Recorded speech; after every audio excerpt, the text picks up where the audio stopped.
सरकार युवा कब लगाया आपने, कब की क्यों हुए? अरे इतने दिन रोक के रखे, इसका मतलब पिछली सरकार ने कुछ किया ही नहीं। पिछली आपके आने से पहले के 26,000 का इंक्लूड कर देंगे। माननीय अध्यक्ष जी, मैं पूरी बात बताऊंगा। तो रोक के रखे मैं नहीं, मत करो।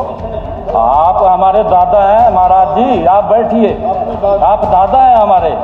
बात सुन लीजिए, आपने बहुत कुछ बोला है दादा, मैं आपको बताऊंगा आपने क्या क्या बोला है। तुम्हारे पांव के नीचे कोई जमीन नहीं है, तुम्हारे पांव के नीचे कोई जमीन नहीं है। कमाल तो ये है कि फिर भी तुम्हें यकीन नहीं है।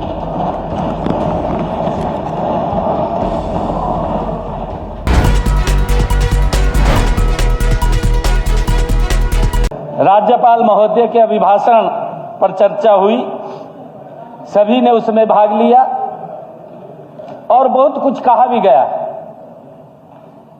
विपक्ष है, आलोचना इनका जन्मसिद्ध अधिकार है, आलोचना करेंगे, स्वाभाविक ही है। लेकिन मुझे आश्चर्य भी है कि आलोचना और आंकलन अगर किया ही जाना है तो थोड़ा बहुत अपना भी कर लेते, करना चाहिए। इलेक्शन के अंदर भी हमने देखा हिसाब मांगने चल पड़े। भाई आप भी इस कुर्सी के ऊपर मौजूद रहे हैं, 10 साल तक रहे हैं, कम से कम हमने क्या काम किए हैं माननीय अध्यक्ष जी, उसका भी आंकलन होना चाहिए था, उसके बारे में भी सोच लेना चाहिए था। आज मुझे एक बात याद आ रही है, शेर याद आ रहा है। माननीय अध्यक्ष जी, तुम्हारे पांव के नीचे कोई जमीन नहीं है, तुम्हारे पांव के नीचे कोई जमीन नहीं है। कमाल तो ये है कि फिर भी तुम्हें यकीन नहीं है।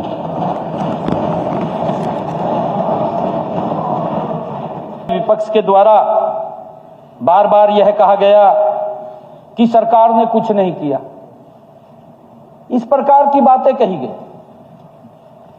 माननीय अध्यक्ष जी महाराज, इस सरकार के बनने के साथ ही हमने हरियाणा प्रदेश के युवाओं का जो विश्वास खोया हुआ था, जो डरे हुए थे, हमने बिना पर्ची बिना खर्ची के 26,000 युवाओं को हरियाणा सरकार की नौकरी देने का काम किया है।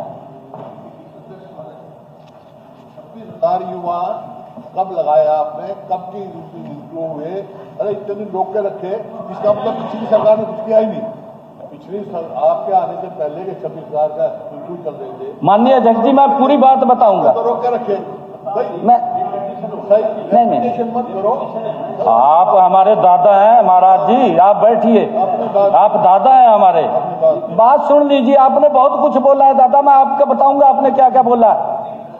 दादा मैं बताऊंगा आपने क्या क्या बोला है, मैं आपको बिल्कुल बताऊंगा कोट करके। आपने बहुत कुछ बोला है दादा। अभी तो मैं अपना ये थोड़ा सा वो बता रहा हूं इंट्रोडक्शन के उसमें, ये प्रस्तावना, ये अभी चर्चा नहीं है, चर्चा तो मैं अभी आगे आ रहा हूं। 10 साल हो गए तुम्हारे को और यही बताना था, नहीं भाषण नहीं।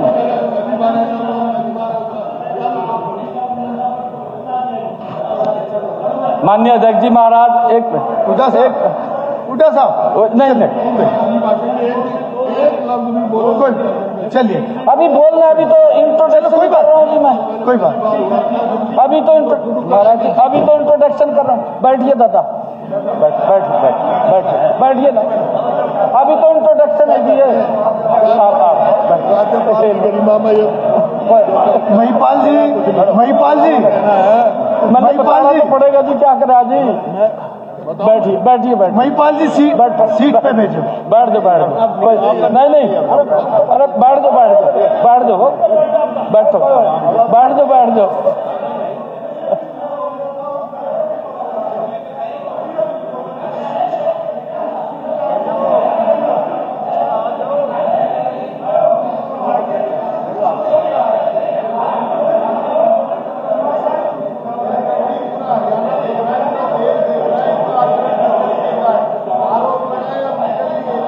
आप अपनी बात रखें।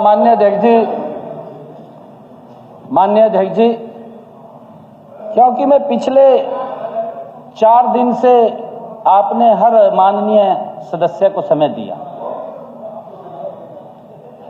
मैं हर माननीय सदस्य की बात को सुना है, गौर से सुना है, जो जो उन्होंने आरोप भी लगाए हैं, जो जो शब्द कहे भी हैं। माननीय अध्यक्ष जी, मैंने किसी की बात में इंटरवेन नहीं किया, मैं सुनता रहा और मेरा दायित्व है माननीय अध्यक्ष जी कि अब एक एक व्यक्ति की बात का जवाब देना वो मेरा दायित्व है और मैं उस दायित्व का निर्वहन कर रहा हूं। परंतु आज हरियाणा प्रदेश देख रहा है माननीय अध्यक्ष जी, जो विपक्ष की हालत हो गई है। माननीय अध्यक्ष जी, मैंने स्थानीय निकाय के चुनाव में कहा था कि इनकी गलत नीतियों के कारण जो आज उठ करके चले गए हैं, इनकी गलत नीतियों के कारण हरियाणा प्रदेश की जनता इनको 0 पे आउट करेगी और 0 पे आउट कर दिया। माननीय अध्यक्ष जी, एक भी इनका व्यक्ति जीत करके नहीं आया, ये इतिहास में पहली बार हुआ है। ये इस प्रकार का इनका जो व्यवहार है, आरोप लगाते हैं, चले जाते हैं। हमारे साथ जुड़े रहने के लिए सब्सक्राइब करें देश रोजाना के YouTube चैनल को और नई वीडियो की नोटिफिकेशन पाने के लिए बेल आइकन जरूर दबाएं। अगर आप ये वीडियो Facebook या Instagram पर देख रहे हैं तो पेज को लाइक और फॉलो जरूर करें और ज्यादा से ज्यादा शेयर करें।